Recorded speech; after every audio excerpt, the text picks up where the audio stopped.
Harnessing rare voices is a term we chose to refer to the creative writing workshops in Luzia prison because of two reasons. Number one, the inmates. We know inmates as people who are in prison.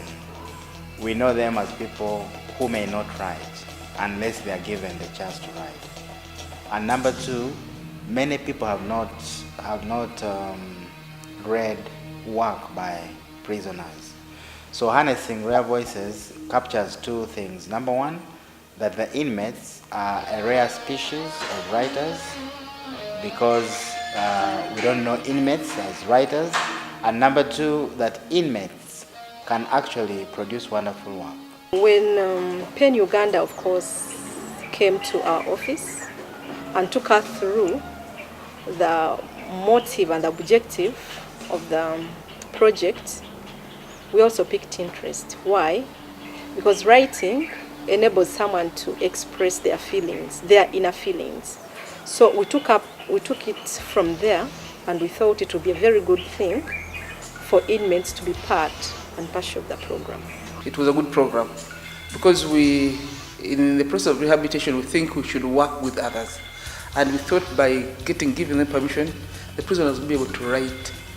First of all, get to know what skill they have in writing and enhance the skill, but also get to know the inner feelings. What is it that they feel about prison? How do we learn from them and help design programs for their rehabilitation? We thought it was something that we would tap into and help us. The process itself was fascinating. All the way from when we began seeking permission to do this project, the things we went through, there were some tough moments, there were some amusing moments, and then of course the learning process itself. We as facilitators, as PEN Uganda, we learned a lot of this project. Personally, I think this was an opportunity to capture these new stories of people we hadn't heard of before. I also thought that it would be great for me as a person to grow in the skill of coordination and management, project management.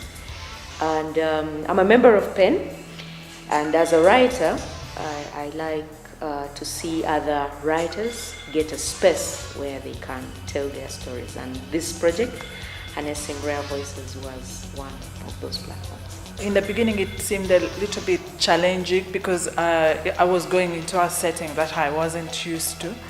And once I got there, I got confident and I relaxed and comfortable because the inmates became friends, and we went past, thinking about maybe like what crimes did this one commit and things like that. And we just saw them as writers. PEN Uganda didn't come for 1 day, 2 days, 1 week. They worked with us for 2 years. So within this period, the inmates and the PEN Uganda, these people got used to this, to the facilitators. Let me call them facilitators. The inmates got to be free to express themselves, to them. And again, the beauty with it is that they could express themselves through writing. The agony we experience in those writings, they help to educate others who have not yet got problems that will bring them to prisons. However, it's not that everyone who is in prison is a criminal. You found people being released with no cases to answer, and I'm so glad that I'm one of them. I was there for 308 months, but I got released with no case to answer. So not everyone that is in prison is a criminal, but it's God's plan. That's what I believe. As Ugandan PEN, we have always thought prisoners are a rare group of people with a lot of experiences.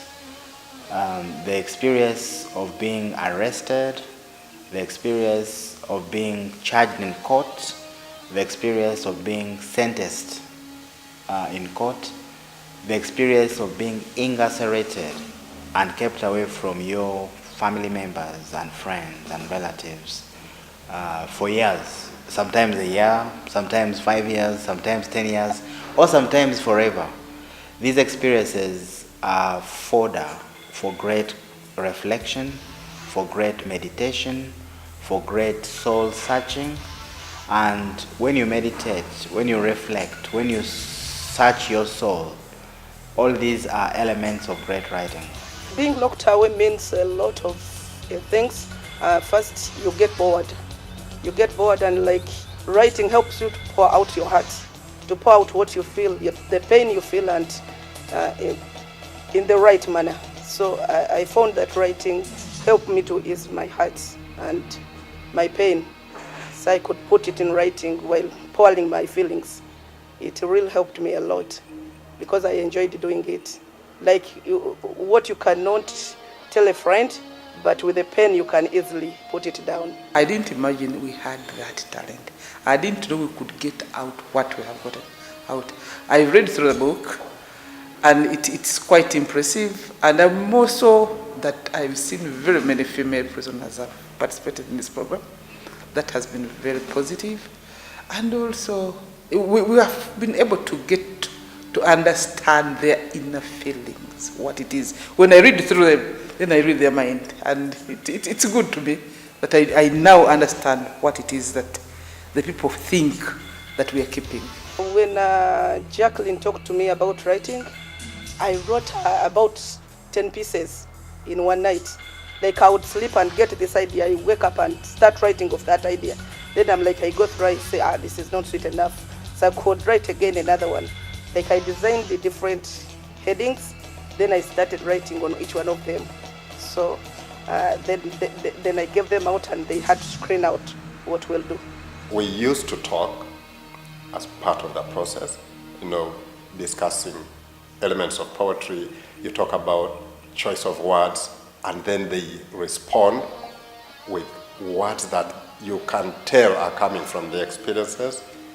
We read hundreds of entries that they handed in to us, and those entries, in a way, someone may not say this is my experience, this is my life, this is my world, but you can deduce. As a writer, you learn to read between the lines, as we say.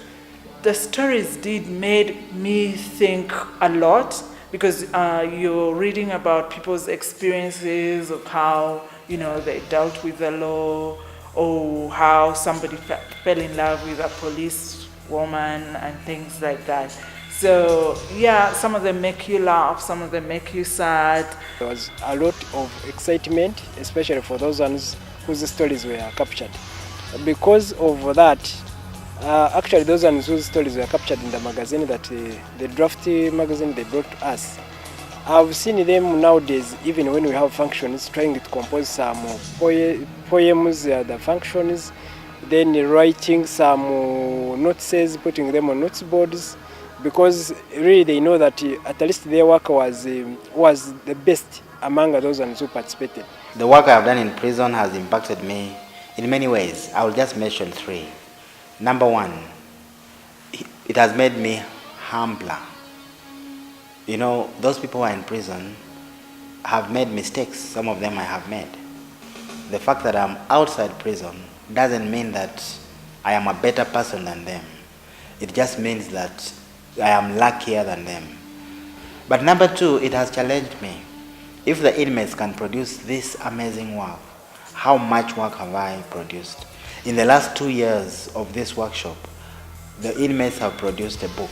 How many books have I produced? So it has challenged me to take writing seriously as the inmates are taking it, so that I too can produce more work. But thirdly, it has given me an opportunity to share with my students at Makerere University about how important writing as an exercise is, how important it is to the level of helping people rediscover themselves, rediscover their value, rediscover their mission in life. That writing can even give us hope where we had lost hope. We want them to come in, get on many more prisons, because they went to only 2 prisons, but we have very many, like 250 prisons.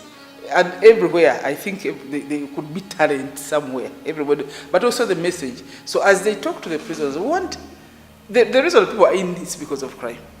So as they talk to them, there would be a need to address, sort of talk about the crime, what causes it, how do we, out there, I believe prisoners would be able to open up and tell us. So we design programs that can help us and that bit of crime, because it's not like they just walked in there. What is that bring it? I also think that Luzira prisons, as an institution, they have lots of things they ought to benefit from this project. For instance, if they read the report we gave them, if they read the publication we've come up with, they'll begin to get into the psyche of the inmates, and they can maybe remodel their welfare system depending on some of those lessons.